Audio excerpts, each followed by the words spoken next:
हम बात करते हैं इनबॉर्न एंड एक्वायर्ड इम्यूनिटी की। हमारी बॉडी में दो तरह की इम्यूनिटी होती है। एक होती है इनबॉर्न, जिसे हम इनेट इम्यूनिटी भी कहते हैं, ये हमारे बचपन से लेकर हमारे बढ़ने तक ही प्रेजेंट होती है। सेकंड होती है acquired immunity, as the name show कि ये हासिल की जाती है। एक्वायर्ड इम्यूनिटी दो तरह से मिलती है, active and passive.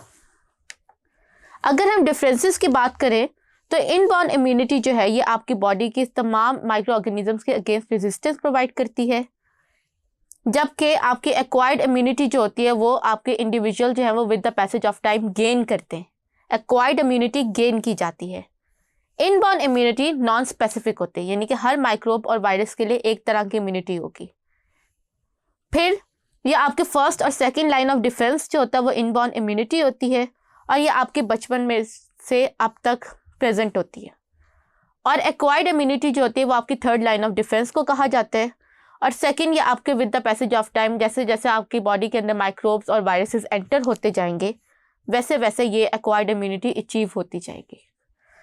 Acquired immunity दो तरह की होती है, एक्टिव इम्यूनिटी जो कि नेचुरल और आर्टिफिशियल मीन्स से ली जाती है, एंड पैसिव इम्यूनिटी वो भी अगेन नेचुरल और आर्टिफिशियल तरीकों से ली जाती है।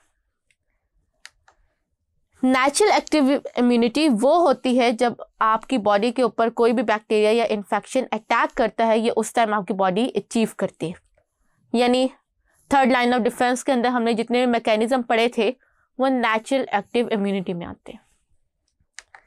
फिर इसे आर्टिफिशियली भी अचीव किया जाता है थ्रू वैक्सीनेशन।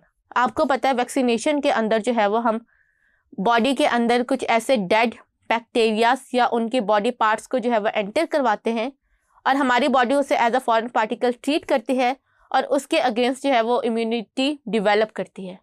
और उस इम्यूनिटी का ये फ़ायदा होता है कि जब वो एक्चुअल वायरस या बैक्टीरिया या माइक्रोब आपकी बॉडी के अंदर एंटर होगा तो आपकी बॉडी ऑलरेडी प्रिपेयर होगी उसके अगेंस्ट।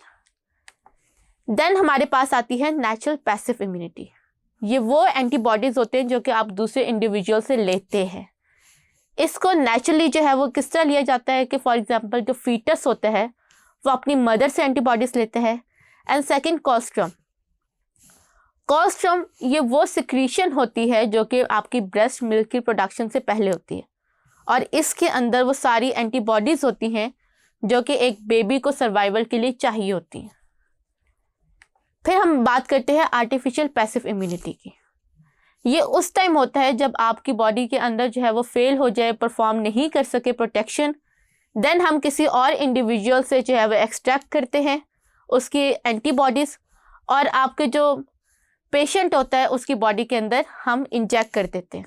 फॉर एग्जांपल जैसे आपने सुना होगा आजकल कोरोना चल रहा था और कोरोना के अंदर लोगों ने ब्लड डोनेट किया, जो कि कोरोना के अगेंस्ट जिन्होंने सर्वाइवर्स थे कोरोना के, उन्होंने अपने ब्लड को डोनेट किया क्योंकि उनके ब्लड के अंदर वो एंटीबॉडीज़ प्रोड्यूस हो चुकी थी जो कि कोरोना से लड़ने के लिए चाहिए थी। और फिर हमने उन एंटीबॉडीज़ को जो है वो एक्सट्रैक्ट किया और हमने जो कोरोना के पेशेंट्स थे उनको लगाया ताकि उनकी जो है वो आर्टिफिशियल पैसिफिक इम्यूनिटी हम बिल्ड कर सकें।